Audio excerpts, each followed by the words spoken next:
The Best of Our Knowledge explores topics on learning, education, and research. Coming up, the nation's report card shows a drop in average scores for 8th graders in science and for 12th graders in math and reading. And liberal arts colleges are going through a challenging time, but one private college in Massachusetts is reimagining education.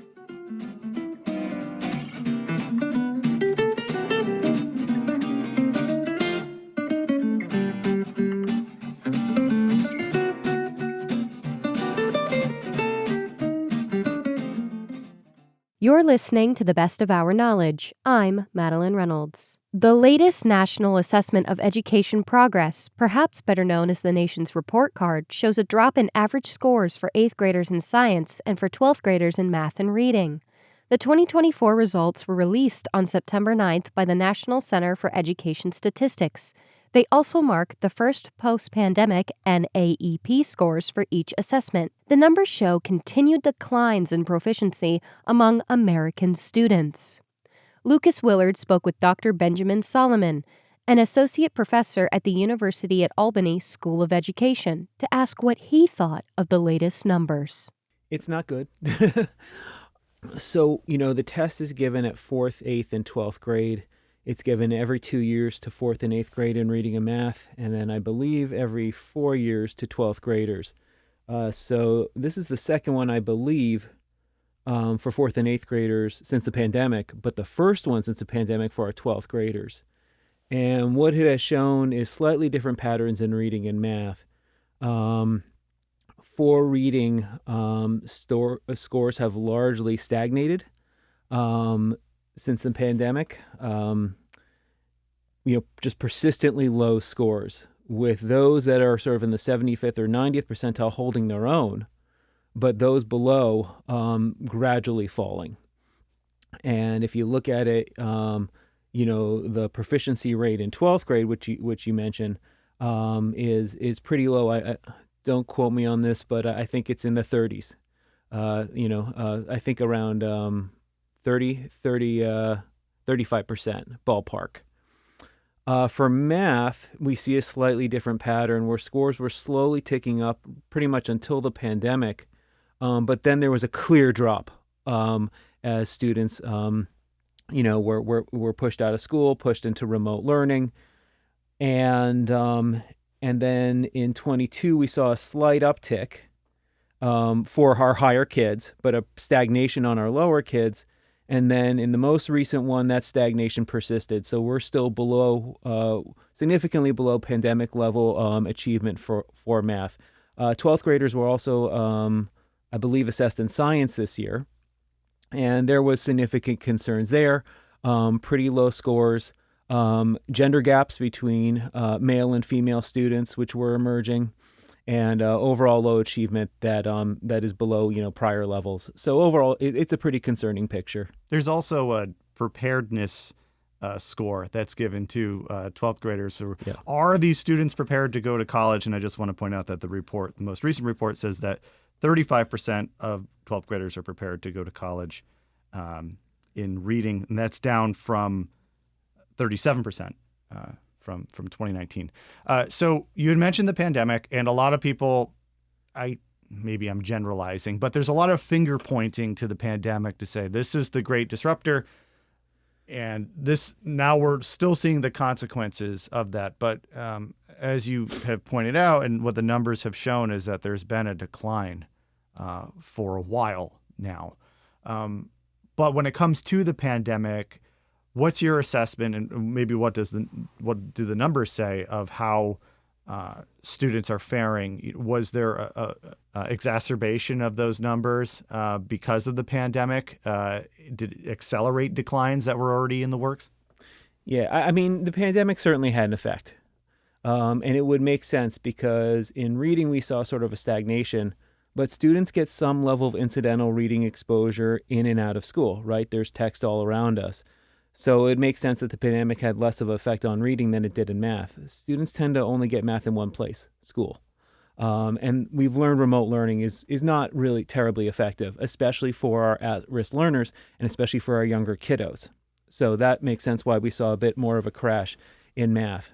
But I think it's incorrect to say that the pandemic was the sole reason that we saw no suppressed scores. As you mentioned, especially for our at-risk learners before the pandemic, but after the pandemic, sort of for a much greater population of students, there's a lot of factors that play into that, actually. Aside from the pandemic, I think we can look to just the socio-political context. There is rising disproportionality, for example, in socioeconomic status between the rich and the poor, and I think it would be foolhardy to say that didn't have something to do with it, because it trickles into our schools in terms of students' needs and in terms of how those schools are funded. Another huge element of it, which I think is important and which is quite changeable, is the curriculum and instruction that these students receive. There's been a lot of attention paid to that recently, and that's an independent variable that's separate from the pandemic. The science of reading, as one example, has been a focus. We're in New York State, where it's been something that's been included in legislation in the state budget, and there's been a big focus on the science of reading. But this is not the only state where that's occurring. There are a lot of states that are looking at reading fundamentals as something to invest in right now. One, what do you think of this approach? And two, how long of a ramp up could there actually be for focusing on the fundamentals and therefore having a positive effect on these assessment scores, with more students being able to read more proficiently? Yeah, the science of reading was a crucial turning point in our reading instruction. We'll call it literacy instruction because it's broader than just reading. Our literacy instruction across the country. Of course, there's Emily Hanford's podcast, which sort of sold the story, which caused a bit of a tipping point.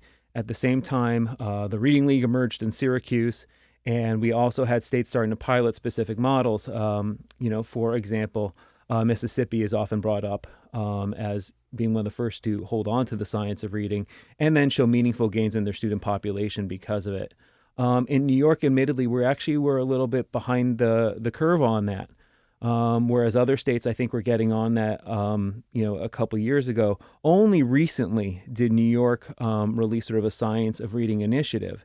And it was broader than other states in terms of what they're expecting of schools. They provided a framework, sort of touch points, if you will, for what schools should be focusing on. But they didn't provide, at least at a state level, there was no real sort of, as I understood it, plan to vet specific curriculums, really operationally define specific areas of reading that schools must focus on and how they must demonstrate that they're focusing on those areas.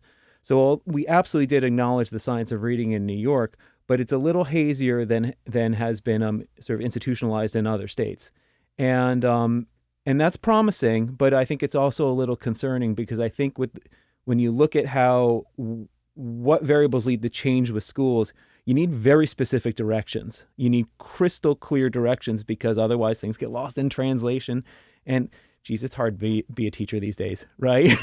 You get so many different voices coming at you from in both ears. So you really need specific expectations that the school can help train up on. I'm not convinced we're there yet in New York. So I hope whatever we've done in New York, I hope it does reflect in upcoming scores, but I'm not convinced it will yet. There are states right now that are discussing cell phone bans in the classroom. New York has just implemented its first bell-to-bell ban on smartphones and internet-connected devices for K through 12 students. Do you think that restrictions on technology are going to have an effect in how students perform academically? Yes, you're a little outside my area of expertise, but intuitively, I see no reason a cell phone ban, sorry for the double negative, isn't a good idea. Yeah, I think it makes sense. I think if you look at the research, and again, it's not my area, but you see a heavy level of distractibility, you see effects on social emotional health among students. Cell phones are by design addictive. And, especially for a middle school or adolescent, that's particularly enticing. So I think it is a good idea to have a cell phone ban.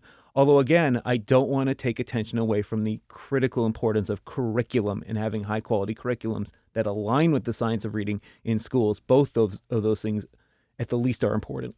And Benjamin, do you teach classes at UAlbany? Yeah. So have you noticed any performance drops or issues with the students that you teach who are coming through over the years?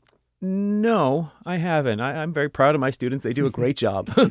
I work with graduate students for what it's worth in school psychology. So they're sort of a self-selected bunch, right? They've been admitted into grad school. We have a competitive program. So, in my very narrow case, I don't see a particular concern. But again, I work with a self-selected population. So in addition to, we just talked about the science of reading, but where, from your experience and from your analysis, do you feel is the most important area or areas to support education through public funding? Where are the choke points, if you will?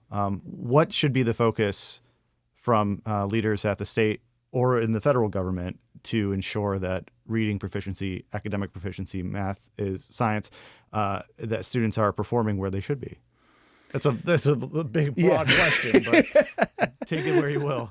Yeah, there's obviously a lot of critically important areas. I don't want to belittle, any specific area, whether it be in the academic or behavioral, social emotional health, or physical health areas. They're all quite important. And there's different initiatives that can contribute to each one of those that can contribute to student health success. But as far as specific academics go, in the state, I do think we need a more clear direction, and funding can contribute to professional development that's pretty persistent and pretty in depth. That focuses on the simple view of reading, that focuses on the tenets of the science of reading, both in the in the phonics and letter sound correspondence domain and in the language comprehension domain. I think teachers are still a little confused on average. Obviously, there's some excellent teachers in New York as to what that looks like. You can't just tell them; you have to model it, and you need funding to develop those resources.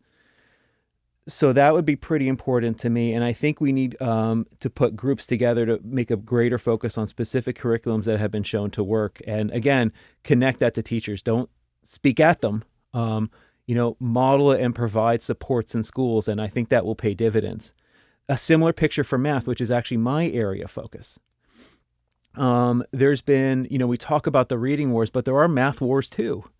And there's huge controversy in terms of how we should teach math. And there is an emerging science of math, and which frankly doesn't align, in my opinion, with what our standards are in New York. For example, if you look in New York, very few third graders probably emerge with their multiplication tables memorized. But that's very important. They need to memorize their multiplication table because that contributes to pre-algebra and algebra and geometry and so forth. And so I think we actually need to put a huge amount of work into a parallel model for math, where we sort of define what a good curriculum in math looks like, what its features are, and we provide sort of a lot of publicly accessible teacher resources and training to insert good activities, good exercises into our classrooms in math to really build that skill up. Because again, reading is critically important, but a number of students will learn to read regardless of instructional technique because literacy surrounds us. That is not the case necessarily in math. Most students only have access to math. I mean, some students who, privileged students, have parents that are engineers or scientists, and they get it all the time. But school is the only place a lot of students have access to math. So if they're not given excellent instruction in math in schools, then they simply don't get it. And that's why we also see, if you look at the NAEP scores, proficiency rates slowly sort of erode over time from 4th to 8th to 12th grade because the gaps are very small in 4th grade, but then they get bigger and bigger and bigger. And if you're a student of a wealthier family, you'll self-insure and get tutoring to close that gap. But if you're not, you're going to fall further and further behind. So instruction in math is particularly important, and we're pretty far off the mark nationally in terms of making that sort of an everyday practice. Do you think that any cuts to the Federal Department of Education will have a ripple effect in how students learn? Now, I know that federal education dollars support a lot of Head Start programs, special education programs. It's not necessarily curriculum that we're talking about here, but it's support to programs that ultimately do benefit students. So do you have any predictions of how the possible elimination of the Federal Department of Education will have an effect here? So it's sort of hazy at the moment, right? Because the cuts came very quickly and in a huge volume. And so it's unclear sort of in 2 years where we'll be as an effect on the cuts. But generally speaking, I am concerned. Yes. Because the funding goes to multiple areas, as you just noted. But, two main areas. One, as you pointed out, services to students, especially students that historically have been underserved. A lot of their funding often came from those federal grants, whether it be, American Indian populations or, urban populations of children in poverty. A lot of their fundings came from those federal funds, and they got the rug pulled out from under them. And yeah, I can't, at the very least, I can't imagine that has any benefit at all. So I think we're all bracing for what the degree of the negative will be. Another critical area as those funds went to was, of course, cutting edge research in educational techniques and content. For example, the Institute for Educational Sciences, IAS, which I believe sponsors, is involved with NAEP. So, they were pushing out a lot of very competitive grant competitions to investigate which educational techniques work best for students of various demographics. A lot of those studies were in a very advanced stage. Some of them had been going, 5, 6, 7 or more years through multiple phases of funding, through scaling up projects, through rigorous feedback with their federal contacts. And some of them were on the cusp of putting out some pretty important findings in terms of what teachers should be doing in schools, what administrators should be doing in schools, and it just got all lost. So again, understanding the exact penalty is hard, but intuitively we can say it's not good. Benjamin Solomon, thank you so much for taking the time. Thank you. It was a privilege. Benjamin Solomon is an associate professor at the University at Albany School of Education. He spoke with the best of our knowledge's Lucas Willard.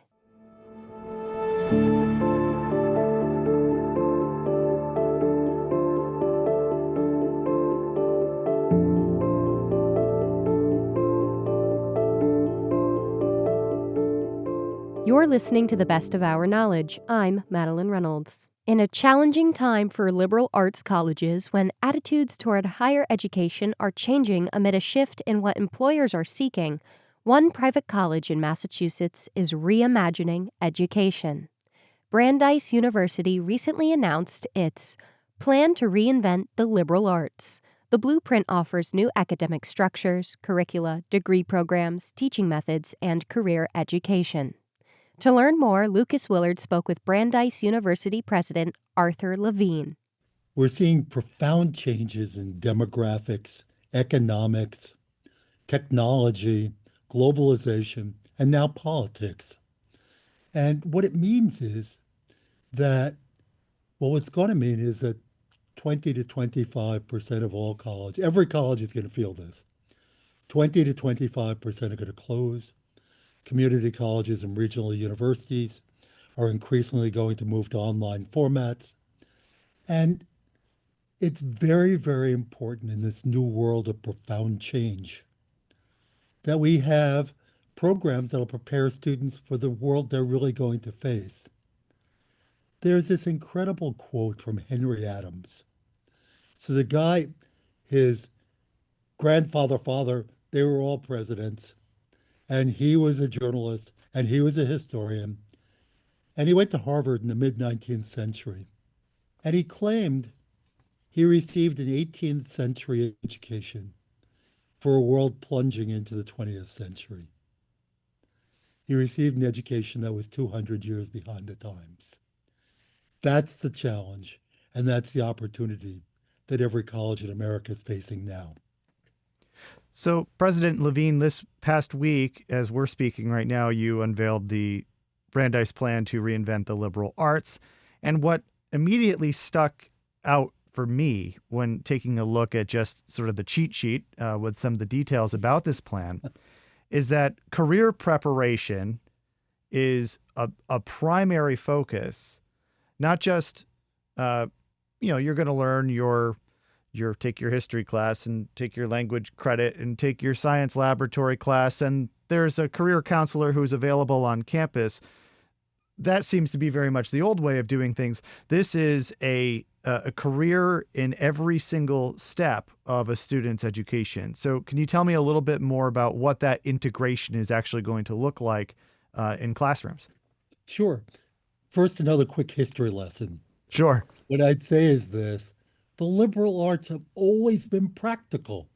And people went to medieval universities and they studied the ancient trivium and quadrivium. Why would you do that? Because if you did it, you got a great job in the church. So they form a university in Cambridge in 1640s, and they're going to offer a curriculum to these people who have the natives are not all that happy with them. The climate's awful. They don't know much about agriculture. So what's this new college going to teach? Latin, Greek, Hebrew, and Syriac. What percent of the local tribes do you think spoke Greek? The reality is nobody spoke Greek. Why would anybody study this curriculum? The reason is they wanted to be leaders in the colonies. And this is what you needed to know to be able to do it.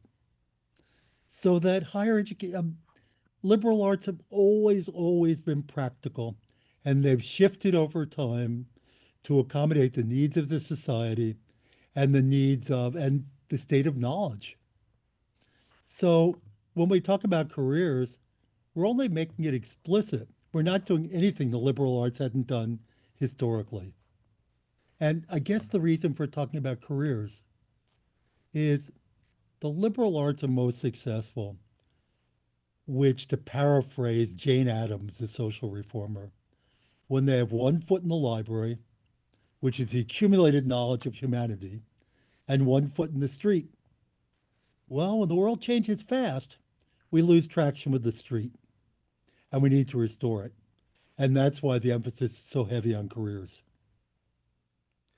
So when it comes to classroom teaching and looking at the curriculums that are included in this plan, how, if I was applying to Brandeis and I was about to enroll in classes, how might classroom education look different at Brandeis? And maybe it's not exactly always apparent on the surface and what the teacher is saying, but how that curriculum was developed behind the scenes as part of this Yeah. new reinvention. Yeah. And you'd see three things that are different. Thing number one is we've reorganized the entire faculty so that we've mixed the liberal arts and their applications. So instead of studying business, you'd study economics and business. Instead of studying social science, you'd study social science and social policy. Science, engineering and technology. Humanities, arts, culture. So you'd find really practical things in your liberal arts education. In addition, what you'd find are you'd have a career advisor the day you arrive on campus, as well as an academic advisor. You'd have experiential education and internships in which you apply the liberal arts to the real world.